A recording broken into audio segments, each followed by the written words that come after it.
అందరికీ నమస్కారం అండి. Welcome to the lucky miracles of numerology.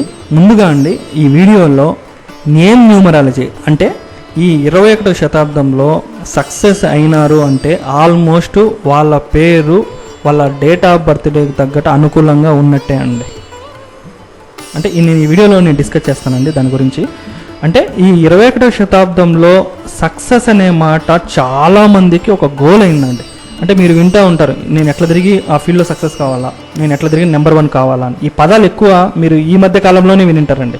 కానీ నిజంగా సక్సెస్ సాధించే వాళ్ళు ఎంతమంది ఉన్నారు? మనం అందరికీ కష్టపడుతూనే ఉన్నామండి, మనం అందరం ట్రై చేస్తూనే ఉంటాం. కానీ కొందరికి మాత్రమే ఫలితాలు అనేటివి చాలా వేగంగా వస్తాయి, మరికొందరికి ఎంత కష్టపడ్డా ఫలితాలు అనేటివి రావు. అంటే రిజల్ట్ అనేది వాళ్ళ ఫీల్డ్లో రాదండి. అంటే కష్టపడడంలో తేడా ఉందా, లేకపోతే వాళ్ళు ప్రయత్నించే ప్రయత్నంలో తేడా ఉందా అనేది వాటి మధ్య డిఫరెన్స్ తెలుసుకోవాలండి. అంటే ఇదంతా ఎందుకు చెప్తున్నానంటే, జీవితంలో సక్సెస్ అనే దానికోసం ఎన్నో మార్గాలు ఉన్నాయండి, ఎన్నో మార్గాల్లో ప్రయత్నిస్తారండి. అంటే కొంతమంది కోర్సుల రూపంలో, కొంతమంది కోచింగ్ మెంటర్స్లో, కొంతమంది ఐడియా, ఇవన్నీ అవసరం అండి. కానీ ఒక సీక్రెట్ అయితే ఉందండి. వాళ్ళ సక్సెస్ కావాలి అంటే ఒక సీక్రెట్ అయితే ఉంది. అది చాలామందికి తెలియదండి, చాలామందికి తెలియదండి. ఎందుకు చెప్తున్నా అంటే అది వాళ్ళ పేరులోనే దాగి ఉంటుందండి. ఆ పేరు వెనుక దాగి ఉన్న ఫ్రీక్వెన్సీ అండి, అది వాళ్ళ నేమ్ టోటల్ అండి. ఇది సరైన బ్యాలెన్స్లో కానీ లేకపోతే మీరు ఎంత కష్టపడ్డా ఫలితాలు అనేటి పూర్తిగా రావు. ఇది న్యూమరాలజీలో one of the biggest hidden secret formulas అండి. ఇది అర్థం చేసుకోవడం కూడా చాలా అవసరం అండి. ఎందుకు నేను చెప్తున్నాను అంటే, పేరు అనేది కేవలం ఒక గుర్తింపు కాదండి. స్వామినందన్ అంటారు, అదొక పేరు గుర్తింపు కాదండి. పేరు అనేది మీతో 24 గంటలు వైబ్రేట్ అవుతున్న ఫ్రీక్వెన్సీ అండి. మీరు మాట్లాడకపోయినా ఆ పేరు ప్రతి క్షణం యూనివర్స్లోకి ఒక సిగ్నల్ పంపిస్తుందండి.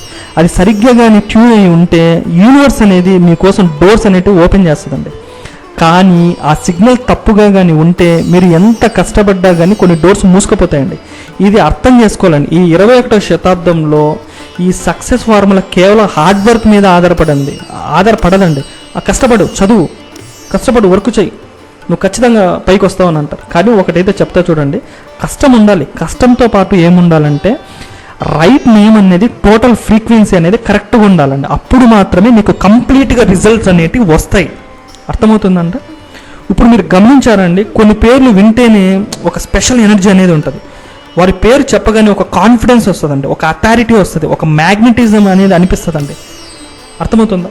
అలాగే కొన్ని పేర్లు వింటే ఏదో డల్గా ఉంటాయి, వీక్గా అనిపిస్తుందండి. ఇది యాదృచ్ఛికం కాదనమాట.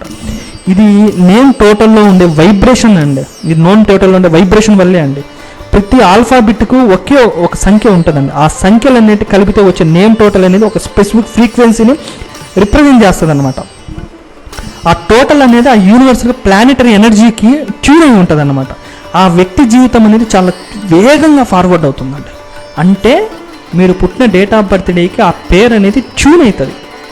అదే ట్యూన్ తప్పుగా కానీ ఉందనుకోండి, ఏం చేసినా కానీ అదృశ్య గోడల ఎదుగుదల మధ్యలో ఆగిపోతుందండి. మీరు గమనించారా? వీడు 10వ తరగతి వరకు బాగా చదివాడండి, కానీ ఇంటర్ చదివే లోపల చెడు అలవాట్లు వచ్చేసాయి. అదేందో మళ్ళీ 10వ తరగతి ఇంటర్ బాగా చదివాడండి ఒక అబ్బాయి, బీటెక్ వచ్చేసరికో లేకపోతే మెడిసిన్కి వచ్చేసరికో ఏదో తప్పుదారు పట్టారు. అంటే వాళ్ళ పేరే అండి.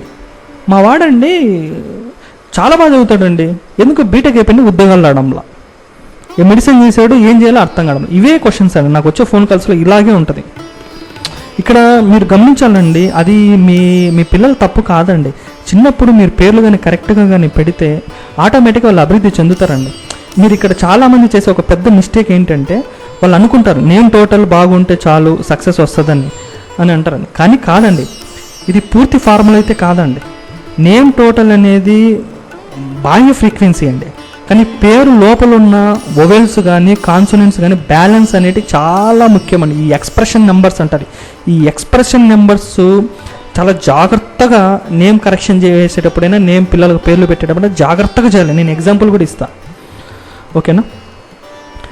వొవెల్స్ కానీ కాన్సోనెంట్స్ బ్యాలెన్స్ అనేది మీ లోపల వైబ్రేట్ అవుతున్న ఇన్నర్ ఎనర్జీ అండి. ఈ ఇన్నర్ ఎనర్జీ పర్సనల్ రిథమ్ అండి. ఇవి కానీ మ్యాచ్ కాకపోతే మీరు ఒక పర్ఫెక్ట్ ట్యూనింగ్ లేరనే అన్నమాట. ఉదాహరణకు ఒక విషయం చెప్తా చూడండి. ఒక పేరు టోటల్ చాలా పవర్ఫుల్ నెంబర్లో ఉందని అనుకోండి, కానీ ఓవెల్స్ చాలా తక్కువలో ఉన్నాయి. అప్పుడు ఆ వ్యక్తి బయట సక్సెస్ సింబల్గా ఉంటారండి, కానీ లోపల ఫ్యామిలీ లైఫ్ డిస్టర్బెన్స్గానే ఉంటుంది, అతను స్ట్రగుల్స్లోనే ఉంటారు. లేకపోతే కాన్ఫిడెన్స్ కానీ ఎక్కువగా ఉండి ఓవెల్స్ కానీ ఇన్బ్యాలెన్స్లో కానీ ఉంటే డెసిషన్ మేకింగ్లో క్లారిటీ అనేది ఉండదు. ఎప్పుడు ఏం చేయాలో తెలియదు, ఎప్పుడు ఏం మాట్లాడాలో తెలియదు అనమాట. కన్సిస్టెన్సీలో కూడా సమస్యలు అంటే వస్తూనే ఉంటాయండి. కొద్ది రోజులు ఒక పని ఉంటారు, మధ్యలో మానేస్తారు, అలా ఉంటుంది అనమాట. ఇది చాలామందికి తెలియని ఒక హిడెన్ లేయర్ అండి. అర్థమవుతుందా అండి? అందుకే అండి పేరు అనేది ఫైనల్ చేయడం అంటే కేవలం ఒక నెంబర్ సెట్ చేయడం కాదండి, నేమ్ టోటల్ అనేది కూడా సరైనదే ఉండాలన్నమాట. ఓవెల్స్ అయినా కాన్సనెంట్స్ అయినా బ్యాలెన్స్ కూడా పర్ఫెక్ట్గా ఉండాలన్నమాట. ఇవి అలైన్ అయితేనే అండి పేరు ఎనర్జెటిక్గా బయటికి లోపలికి పవర్ఫుల్గా వైబ్రేట్ అవుతుందన్నమాట. ఇది ఈ 21వ శతాబ్దంలో సక్సెస్ ఫార్ములా అండి. ఇది ఒక పెద్ద గేమ్ చేంజర్ అండి. అర్థమవుతుందా? ఎందుకంటే అండి ఇప్పుడున్న కాంపిటీషన్ చాలా ఎక్కువ. కేవలం హార్డ్ వర్క్ మీద మీరు ఆధారపడి కష్టపడతానంటే కాదండి. మీ పేరు కూడా ట్యూన్ అనేది సరిగ్గా సెట్ అయితేనే మీరు ఏ ఫీల్డ్లో ఉన్నా యూనివర్స్ మీకు సపోర్ట్ ఇవ్వడం ప్రారంభిస్తుంది. అర్థమవుతుందండి? మీరు చెప్పకపోయినా ఆపర్చునిటీస్ అనేవి అట్రాక్ట్ అవుతాయండి. సరైన ఫ్రీక్వెన్సీ ఉన్న వాళ్ళను యూనివర్స్ అనేది ఇగ్నోర్ అనేది చెయ్యదండి. అర్థమవుతుందా? ఇది మీరు కానీ గమనిస్తే స్పష్టంగా తెలుస్తుందండి. కొంతమంది ఒక్కసారి లైఫ్లో రైజ్ అవుతారు, కొంతమంది చాలా కాలం కష్టపడిన ఒక లెవెల్లో దాటలేరండి. చాలాసార్లు డిఫరెన్స్ అనేది నేమ్ టోటలా లేకపోతే ఓవెల్స్ బ్యాలెన్స్లోనే ఉంటుందా అనేది ఒక ప్రశ్న అండి. ఇంకో మళ్ళీ చెప్తున్నానండి, ఇది ఒక సైలెంట్ పవర్ అండి. మీరు ఫాలో కానీ చేస్తే రిజల్ట్ ఖచ్చితంగా కనిపిస్తాయండి. మీరు కానీ ఇగ్నోర్ కానీ చేస్తే ఏదో ఒక చోట లైఫ్ అనేది స్టక్ అనేది అవుతుందండి. ఇప్పుడు మీరు ఒక ప్రశ్న ఏమిటంటే, మీరు ఈ ఫార్ములాని లైఫ్లో అప్లై చేయాలా లేదా, లేకపోతే 21వ శతాబ్దంలో ఇది లగ్జరీయా కాదా అనేది మీరు ఆలోచించుకోవాలండి. ఇది నెసెసరీ పోటీ ఎక్కువ అండి, డిస్ట్రాక్షన్స్ ఎక్కువ. ఈ 21వ శతాబ్దంలో పోటీ ఎక్కువ, డిస్ట్రాక్షన్స్ ఎక్కువ. ఇక్కడ ప్రతి ఒక్క ఫ్రీక్వెన్సీ మ్యాటర్ అవుతుందండి. మీ పేరు లోపల ఉన్న వైబ్రేషన్ అనేది సరిగ్గా అలైన్ అయి ఉంటే అది మీకు ఎక్స్ట్రా ఎనర్జీని అనేది ఇస్తుందండి. ఇది నేను థియరిటికల్గా చెప్తున్నది కాదండి. చాలామంది న్యూమరాలజీ ద్వారా అలైన్ చేసిన తర్వాత డ్రమాస్టిక్ చేంజెస్ చూశారండి వాళ్ళ లైఫ్లో చాలా వరకు. కొంతమందికి ఆపర్చునిటీస్ కూడా వస్తాయన్నమాట, కొంతమందికి బిజినెస్ గ్రో అవుతుంది, కొంతమందికి లైఫ్లో క్లారిటీ అనేది ఉంటుంది, కాన్ఫిడెన్స్ అనేవి ఉంటాయి. ఎందుకంటే పేరు అనేది ప్యాసివ్ పవర్ కాదండి, అది కంటిన్యూస్ ఎనర్జీ జనరేటర్ అండి. అర్థమవుతుందా? అందుకే అండి మీరు మీ పేరును ఒకసారి డీప్గా అబ్జర్వ్ చేయాలండి. నేమ్ టోటల్ సరైన ప్లానెటరీకి ఫ్రీక్వెన్సీలో ఉందా, లేకపోతే ఓవెల్స్ కానీ కాన్సనెంట్స్ కానీ బ్యాలెన్స్ హార్మోనీలో ఉందా, లేకపోతే పేరు వైబ్రేట్ అవుతున్న రిథమ్ యూనివర్స్తో మ్యాచ్ అవుతుందా, ఇవన్నీ మీరు ఆలోచించుకోవాలండి. మీ పేరు ఒకసారి కానీ ట్యూన్ అయ్యాక మీరు ఎవరిని ఇంప్రెస్ చేయాల్సిన అవసరం ఉండదండి. యూనివర్సే మీకు ఫ్రీక్వెన్సీ రికగ్నైజ్ చేస్తుంది అనమాట. ఆ ఆపర్చునిటీస్ని మీకు అట్రాక్ట్ అయ్యేలా చేస్తుందండి. మీ ప్రెజెన్స్లోనే పవర్ ఉంటుందండి.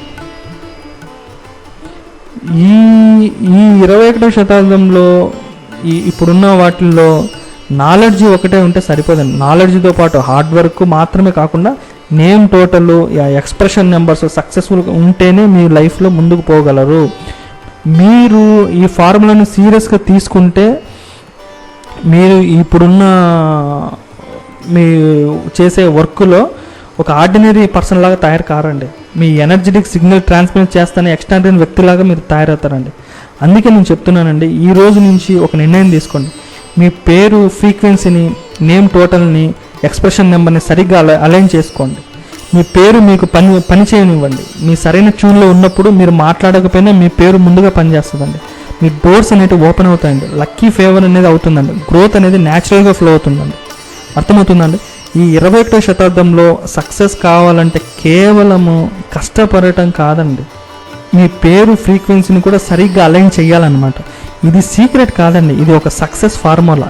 ఎవరైతే సెలబ్రిటీ లైఫ్ అనుభవిస్తున్నారో వాళ్ళు ఖచ్చితంగా వాళ్ళ పేరు అనేది సక్సెస్ ఫార్ములా అనమాట. మీ పేరే మీ శక్తి, మీ నేమ్ టోటల్, మీ ఫ్రీక్వెన్సీ అండి. దాన్ని సరిగ్గా కానీ సెట్ చేసుకున్నారంటే మీ లైఫ్ ఖచ్చితంగా మారిపోతుందండి. నేను మీకు ఇప్పుడు ఒక ఎగ్జాంపుల్ చెప్తాను. రీసెంట్గా నాకు వచ్చిన ఒక ప్రొఫైల్ గురించి మీకు చెప్తున్నానండి. చూడండి ఒకసారి బోర్డు పైన చూడండి. ఇక్కడ నేను ఒక పేరు రాశాను చూడండి, కృష్ణమోహన్. డేట్ ఆఫ్ బర్త్డే వదిలేయండి, నేను దాని గురించి ఏమి చెప్పట్లేదు, ఇక్కడ డిస్కస్ చేయట్లేదు. ఇక్కడ కృష్ణమోహన్ అనే పేరు ఉంది కదా, ఈ కృష్ణమోహన్ అనే పేరు నేము చెప్తాను చూడండి. కే అంటే 2, ఆర్ అంటే 2, 1, 3, 5, 5, 1. మోహన్ అంటే 4, ఓ అంటే 7, 5, 5. ఇది మొత్తం కలిపితే 41లో ఉంటుంది చూడండి. పేరంతా బాగానే ఉందండి, పేరంతా బాగుంది, 41లో ఉంది కదా. అతని డేట్ ఆఫ్ బర్త్డే కూడా మంచి నెంబర్ ఇది, ఓకేనా. అతని లక్కీ నెంబర్ 5 కాబట్టి 41లో ఉంది, బై డిఫాల్టే వచ్చింది. కానీ ఈ పేరుతో అతను ముందుకు వెళ్ళలేకపోతున్నాడు అండి. అంటే వీటి యొక్క వోవెల్స్ కాన్సనెంట్స్ కూడా ఎంతలో ఉన్నాయంటే 10లో ఉంటుంది. కాన్సనెంట్ అన్నాక 31 ఉంటుంది. ఒకటి గుర్తుపెట్టుకోండి, ఎవరి పేర్లో అయినా నేను ఇంతవరకు నేమ్ కరెక్షన్ చేసినా, పిల్లలకు పేర్లు పెట్టినా, వాళ్ళ పేరు ఎప్పుడు నేను 31లో కానీ 13లో కానీ ఇవ్వనండి. అర్థమవుతుందా? కాన్సనెంట్స్లో కానీ ఓవెల్స్లో కానీ ఎవరికి ఇచ్చిండను నాకు తెలిసి, ఇవ్వను కూడా ఇవ్వనట్లు. అది కానీ వచ్చింది అంటే నేమ్స్ ఒకవేళ ఉన్నా కానీ సరిగ్గా వర్క్ కావండి. నేను దీనికి ఎట్లా చేశానంటే కరెక్షన్ చూడండి, సింపుల్గా ఎన్ను పక్కన ఎన్ను పెట్టానండి, ఎన్ను పక్కన ఎమ్ము పక్కన ఎమ్ము పెట్టా. ఈ కృష్ణమోహన్ అనే పదం ఎంతకు వచ్చింది తెలుసా? 50కి వచ్చింది. అప్పుడు 50కి వచ్చి ఓవెల్స్ కాన్సనెంట్స్ ఎంతలో వచ్చినాయంటే 10లో వచ్చి ఉంటుంది, ఒకటి 40లో వచ్చి ఉంటుంది ఓవెల్స్ కాన్సనెంట్. ఇది ఓవెల్, ఇది కాన్సనెంట్స్. అంటే దీనికి ఇది మ్యాచ్ అండి. ఈ టోటల్ నెంబర్ 50 అనేది వాళ్ళ డేట్ ఆఫ్ బర్త్డేకి మ్యాచ్, అంతేకాకుండా ఓవెల్స్ కాన్సనెంట్స్ కూడా మ్యాచ్ అయింది. అర్థమవుతుందండి? అప్పుడు ఇది రాయంగా ఈ వైబ్రేషన్ స్టార్ట్ అయ్యి అతను లక్ జనరేట్ అవుతుందండి. ఈ కృష్ణమోహన్ అనే పేరు. కృష్ణమోహన్ అనే పేర్లు చూడండి 41లో ఉంటే వాళ్ళు కొంతమంది సెలబ్రిటీ లైఫ్ అనుభవించినా ఏదో ఒక పర్సనల్గా డిస్టర్బెన్స్గానే ఉంటుంది, గోల్స్ కూడా అంత తొందరగా రీచ్ కాలేరు. ఇంకొక పేరు చెప్తా చూడండి, కృష్ణమూర్తి అండి. ఊరినే శాసించే పేరు అనమాట ఈ పేరు. ఊరినే గ్రామాలు ఊరినే శాసించే పేరు అనమాట. ఈ పేరు ఎంతలో ఉంటుందంటే 41లో ఉంటుంది చూడండి. కావాలంటే ఓవెల్స్ కాన్సనెంట్స్ కూడా 9లో ఉంటుంది, ఇది 32లో ఉంటుంది. ఓవెల్స్, ఇది కాన్సనెంట్స్. కావాలంటే చూడండి, ఊరినే శాసించే పేర్లు సేమ్ ఇలాగే ఉంటాయండి. అర్థమవుతుందండి? నేను పిల్లలకు కానీ అంటే ఎవరికి నేమ్ కరెక్షన్ల కోసం ఎవరికి వచ్చినా వాళ్ళకు నేను ఓవెల్స్ కానీ కాన్సనెంట్స్ కానీ ఖచ్చితంగా ఈ నెంబర్స్ ఇవ్వనండి. నేను 13, 31 ఇంకా చాలా ఉన్నాయి ఇలాంటివి నేను ఇవ్వను అసలు. పిల్లలకు పేర్లు పెట్టేటప్పుడు కూడా ఏంటంటే కరెక్షన్స్ లేకుండా న్యాచురల్గా పేరు పెట్టాలన్నమాట. ఇప్పుడు చూడండి, వేరే పిల్లలకు పేరు పెట్టేటప్పుడు 50లో కావాలి లేకపోతే 41లో కావాలి అని అంటే వాళ్ళ డేట్ ఆఫ్ బర్త్డే తగ్గట్టు, ఎనర్జీకి తగ్గట్టు మనం పేర్లు ఇవ్వాలి అంటే ఇలాంటి పేరు కృష్ణమూర్తి అనే పేరు పెట్టండి, లెజెండరీ లైఫ్ అనుభవిస్తారండి. ఊరినే శాసించే పేర్లు అండి ఇవి. ఇంకొకటి అండి, పిల్లలకు మనం న్యూమరాలజీ ప్రకారము పేర్లు పెడుతున్నామంటే మీకు నచ్చిన పేర్లు న్యూమరాలజీకి నచ్చాలంటే ఉండవండి. మీకు లేనిపోని పేర్లన్నీ కావాలి. అంటే ఇప్పుడు నాకు పేర్లు ఇలా కావాలి సార్, అలా కావాలి సార్ అని చెప్తుంటారు. కానీ ఒకటైతే చెప్తా చూడండి, మీకు నచ్చిన పేర్లు న్యూమరాలజీ ప్రకారం రావాలంటే రావు, న్యూమరాలజీ నచ్చిన పేర్లు మీకు నచ్చాలంటే నచ్చవు. కానీ న్యూమరాలజీకి తగ్గట్టు కానీ నేమ్స్ కానీ తీసుకుంటే ఖచ్చితంగా మీకు సక్సెస్ రేట్ అనేది 100కు 100% ఉంటుందండి. అదే అండి నేను ఈ వీడియో ద్వారా చెప్పాలనుకున్నాను. చాలా థ్యాంక్ యూ అండి, చాలా థ్యాంక్ యూ సో మచ్.